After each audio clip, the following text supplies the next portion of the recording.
adalah pengacara yang selalu mengawali konsultasi dengan calon kliennya dengan kata-kata, "Jika saudara hendak menang perkara, jangan pilih saya sebagai pengacara Anda, karena pasti kita akan kalah. Tapi jika saudara merasa cukup dan puas mengemukakan kebenaran saudara, maka saya mau menjadi pembela saudara." Itulah Yap Thiam Hien, pengacara ulung yang tak kenal kompromi pada keadilan. Pada gilirannya, komitmen itu terekspresikan dalam pembelaan hak kaum tertindas.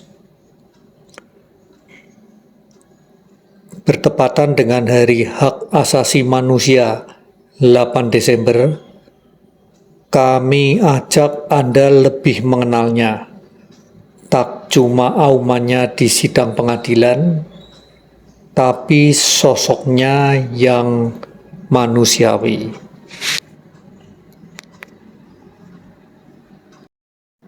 Sore itu, sepulang dari kantor, Yap Thiam Hien istirahat sebentar. Hanya saja, kali ini istirahatnya membuahkan mimpi yang agak di luar kebiasaan. Tahu nggak, saya mimpi ditunjuk untuk membela Omar Dhani, mantan Menteri Panglima Angkatan Udara yang dituduh terlibat gerakan G30S PKI. Tuturnya,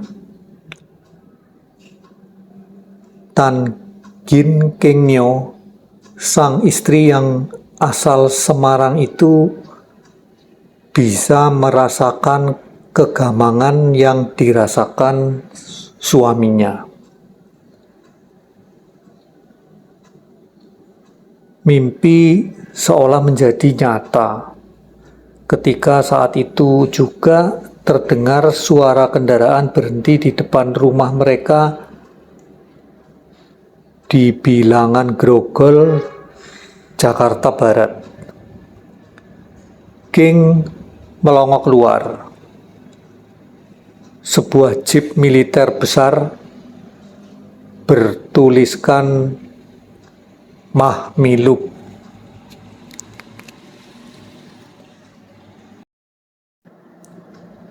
Di masa awal Orde Baru itu, Mahkamah Militer Luar Biasa, disingkat Mahmilub, sangat besar peran dan kekuasaannya dalam mengusut kasus-kasus G30S.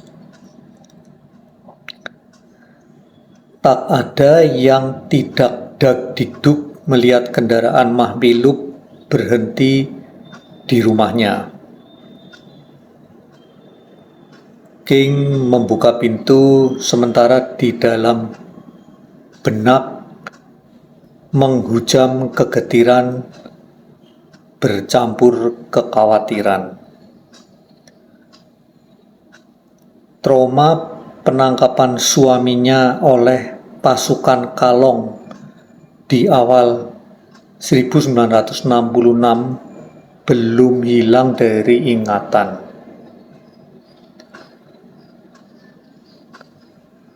Untunglah kekhawatirannya tak terjadi.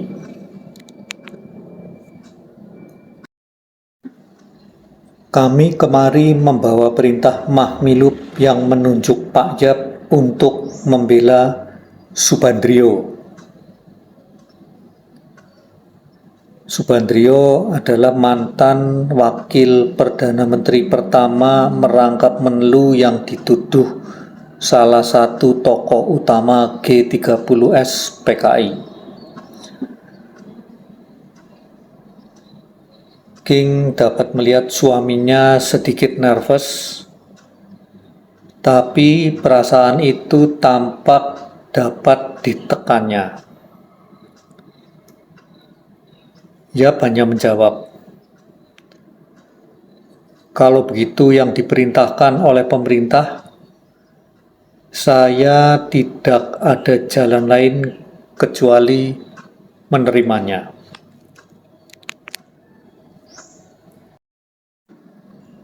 Yap menyadari betul konsekuensi tugas itu.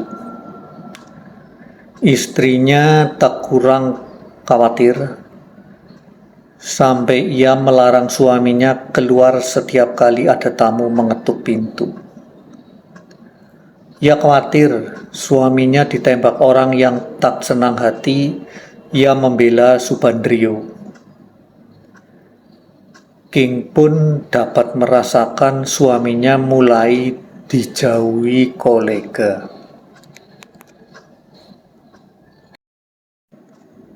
Namun, di mata istrinya, perilaku Yap tetap tenang, seperti tak ada beban berat.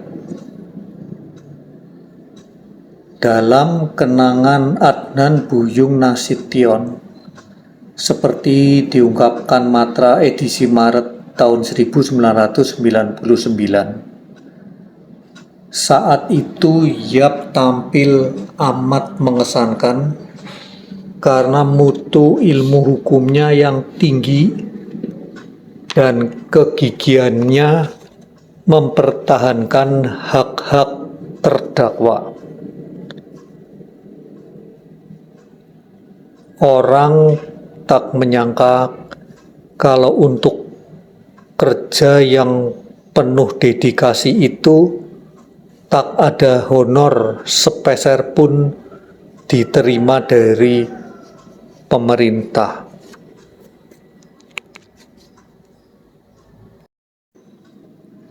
Persoalan materi sejak awal tidak menjadi daya tarik utama bekas guru ini. Lahir dari keluarga Yap Sin Eng di Banda Aceh 25 Mei 1913, pria yang panggilan akrabnya John ini sulung dari 3 bersaudara, Tiam Hin, Tiam Bong, dan Tiam Lian. Kakeknya, seperti diungkapkan dalam Apa dan Siapa Sejumlah Orang Indonesia 1985-1986, dulu kapten, salah satu level pemimpin untuk masyarakat Tionghoa di zamannya, sehingga ia bisa mengecap pendidikan dasar yang elit.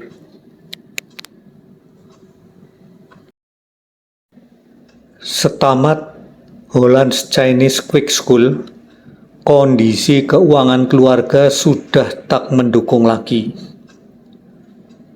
Sempat juga ia mengajar sambil mencari order telepon, sampai kemudian ia tertarik masuk sekolah hukum yang baru saja dibuka di Jakarta. Kira-kira pada masa itu pemuda Yap berkenalan dengan pemudi King yang juga tamatan Quick School. Suatu hari di tahun 1945, sepupu King menikah dengan Tiam Lian. King masih ingat benar, John dan Bong itu sangat populer, kakak saya bilang. Lalu teman-teman juga nyambung, nanti gua kenalin sama mereka. Tapi waktu saya diperkenalkan dengan mereka, kesan saya kok niche-an. Enggak ah. Hanya saja Dengan heran, gadis ini menyadari sejak itu dalam pesta-pesta keluarga, kenapa Yap selalu ada. Perang berakhir. Kondisi serba tidak menentu, termasuk studi hukum Yap. Kebetulan ada kapal yang siap ke Belanda untuk mengangkut orang-orang Belanda pulang gratis asal siap menjadi asisten anak buah kapal atau ABK bagian kebersihan. Yap nekat ikut. Di Belanda, dengan bantuan beasiswa dari gereja di sana, ia lanjutkan studi hukumnya.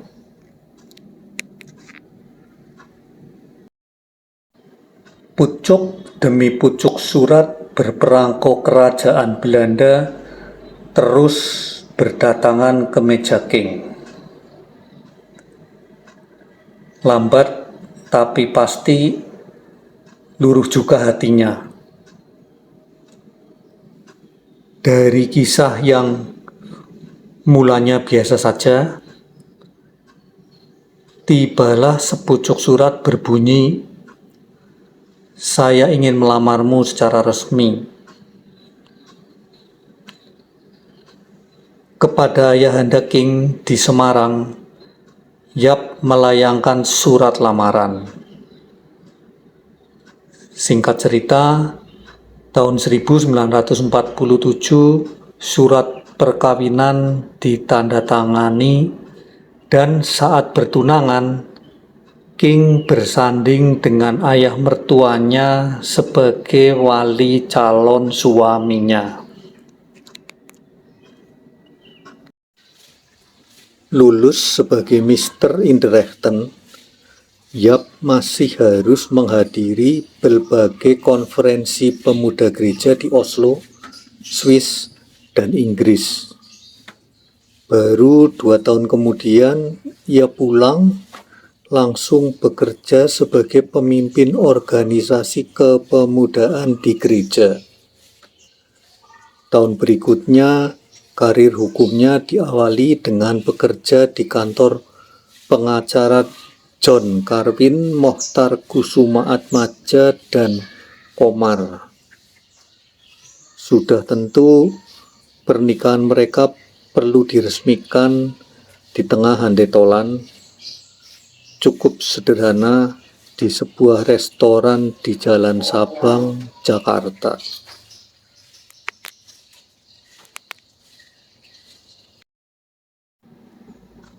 Merasakan bui sampai 2 kali. Kehidupan mereka masih berlanjut sederhana. Makan cukup rantangan.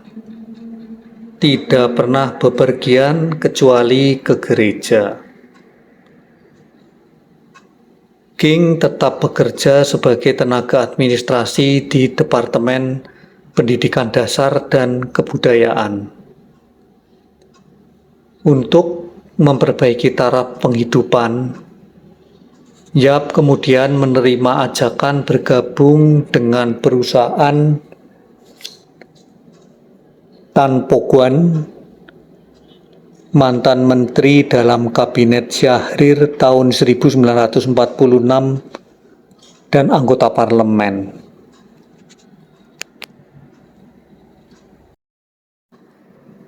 Sebagai rekanan termuda, penghasilan Yap dari firma hukum itu tentu masih cukup kecil, sehingga masalah keuangan terus menghantui. Sementara itu, King berhenti bekerja begitu mereka memperoleh momongan. Honggi lahir tahun 1952, disusul Hong Ai 5 tahun kemudian. Baru sekitar 20 tahunan lagi, keadaan keuangan mereka membaik saat Yap menyadari betul pentingnya nafkah hidup untuk menyekolahkan anak-anaknya di luar negeri. Dalam tataran profesi, reputasinya sebagai pengacara yang tak banyak basa-basi semakin terbentuk. Oleh majalah Tempo edisi 16 Januari 2000, ia bahkan dijuluki advokat kepala batu, keras dan teguh membela kebenaran yang selalu dilihatnya hitam putih.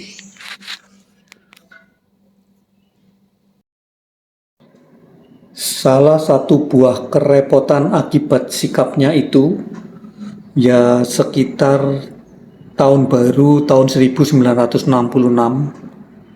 saat subuh rumahnya digedor pasukan Kalong yang mengambil Yap begitu saja.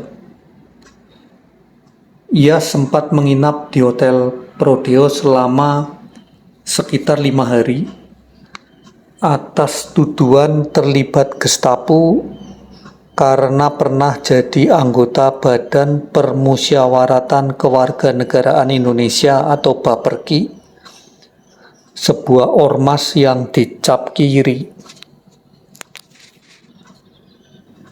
Yap memang pernah menduduki jabatan wakil ketua, namun sejak sebelum 1960 tak aktif lagi di Baperki karena tak cocok pandangan dengan ketuanya, Seo Gyok-chan, seperti dikisahkan dalam Seo Gyok-chan, Hasta Mitra tahun 1999.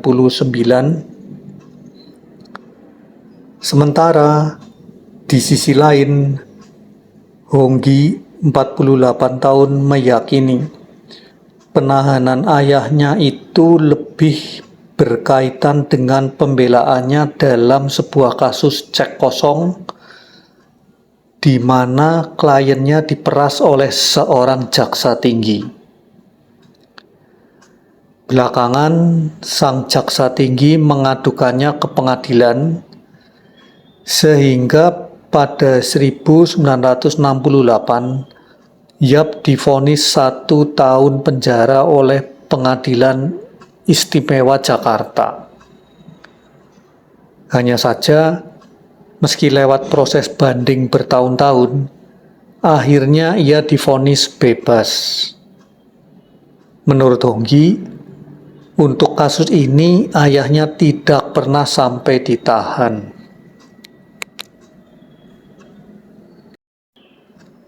Belum lagi riwayatnya berkaitan dengan peristiwa Malari tahun 1974. Dianggap sebagai salah satu cendekiawan provokator peristiwa itu, ia masuk bui juga. Akhirnya tuduhan itu tak terbukti dan 11 bulan kemudian ia dibebaskan.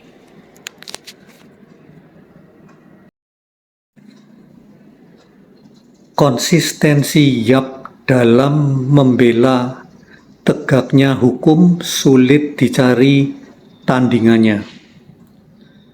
Demi prinsip keadilan dan hukum yang diyakininya, tidak ada satu orang atau institusi apapun yang cukup perkasa untuk menciutkan nyalinya.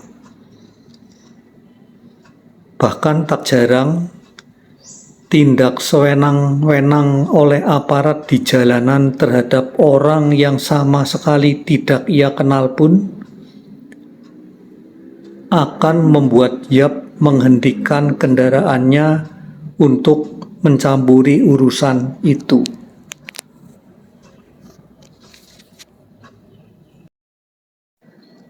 Kesetiaannya pada keadilan tidak pandang bulu meski menyangkut anak sendiri. Itu dialami Honggi yang kini mengelola bisnis hotel dan properti. Saat itu, sebagai remaja 16 tahunan, ia menabrak seorang anak dengan mobil yang dikendarai tanpa SIM.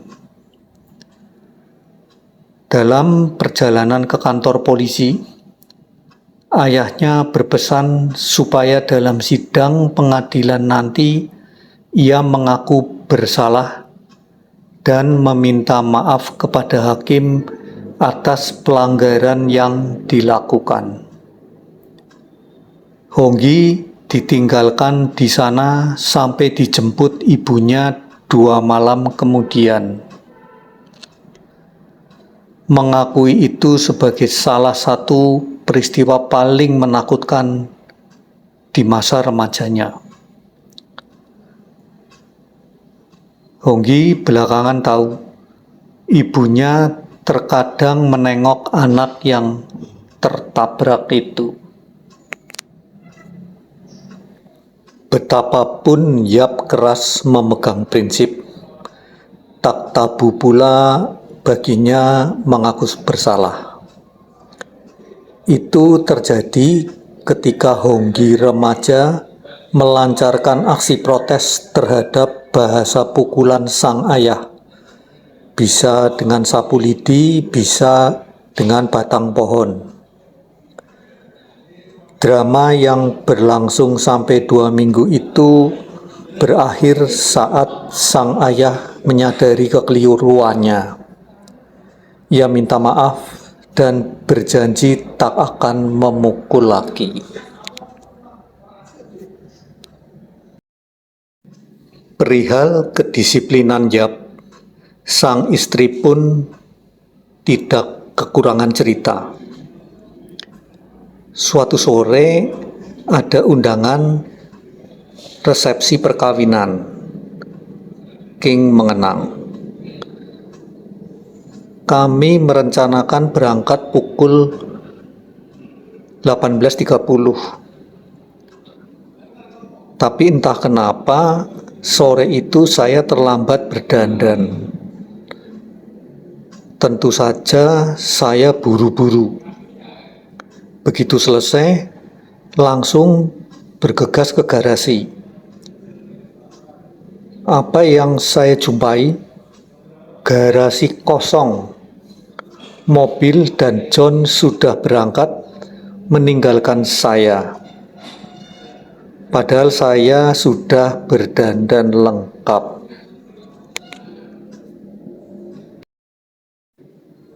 Bagi keluarga Yap, berlibur bersama merupakan kesempatan yang amat langka.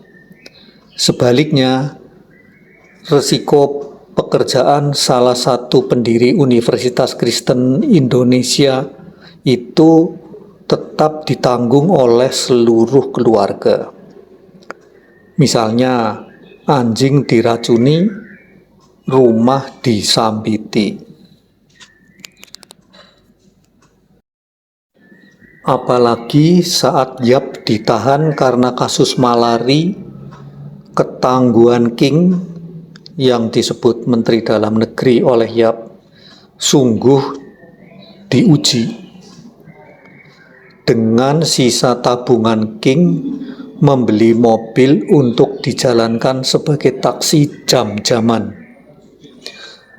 Keadaan yang pas-pasan itu memaksanya juga untuk menukar minuman keras dari bingkisan Natal dan Tahun Baru dengan kebutuhan sehari-hari di pasar Cikini.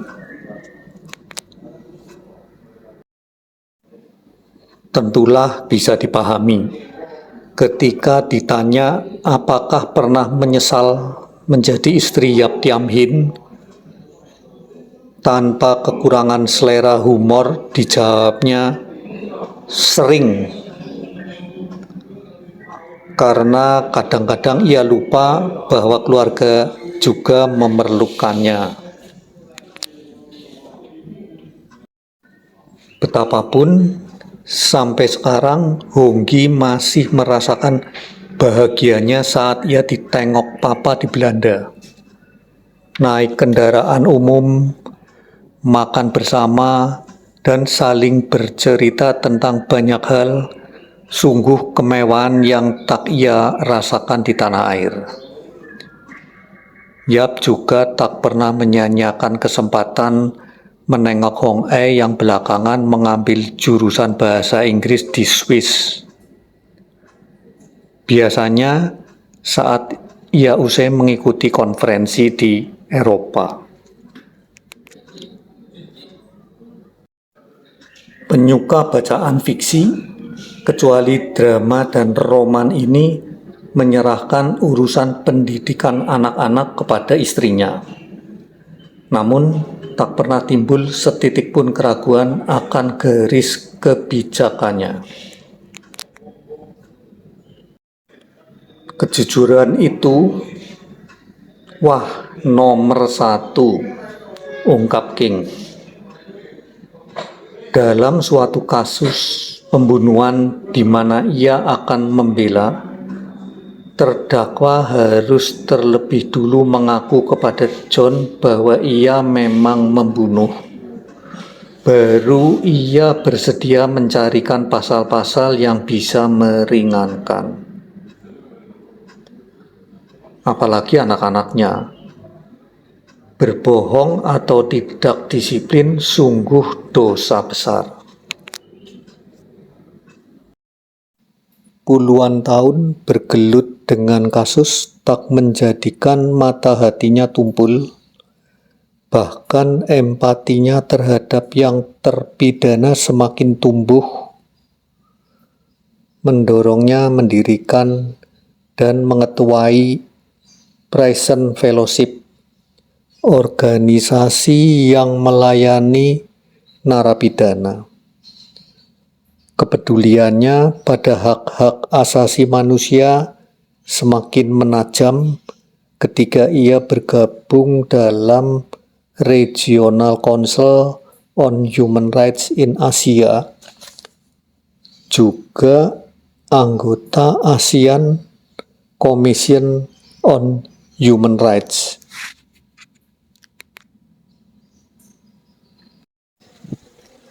Bahkan pada 1987, ia masih berani dan galak untuk mulai terlibat dalam Inter-NGO Conference on Indonesia atau INGI.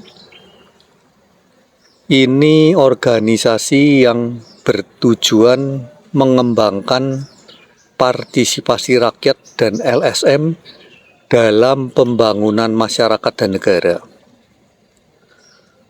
Justru untuk menghadiri pertemuan INGI ini, April tahun 1989, Yap berangkat ke Belgia. Meski suratan takdir bicara lain.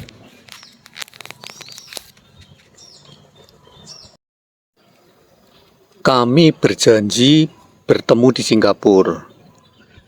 King mengenang saat-saat itu.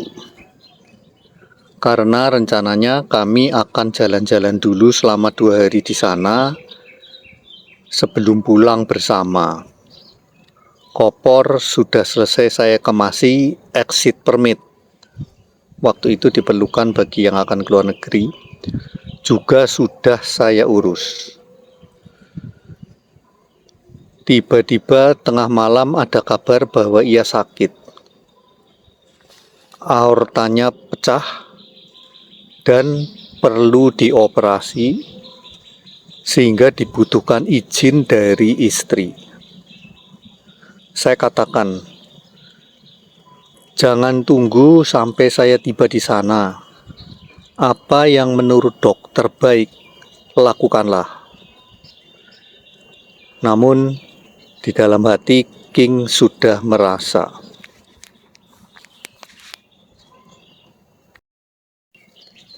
Sementara itu, nun jauh di sana, sakit Yap semakin parah.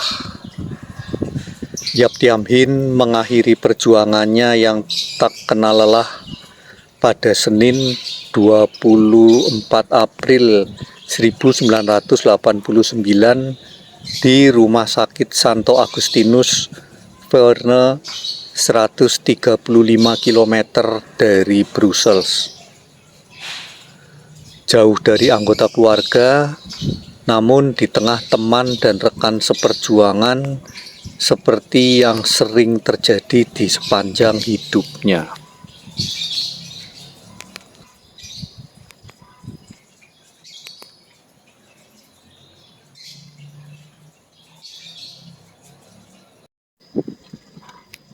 Kisah tentang Yap Thiam Hien dimuat di majalah Intisari Desember tahun 2000 dengan judul Yap Thiam Hien, Contoh Potret Konsistensi, tulisan Lili Wibisono.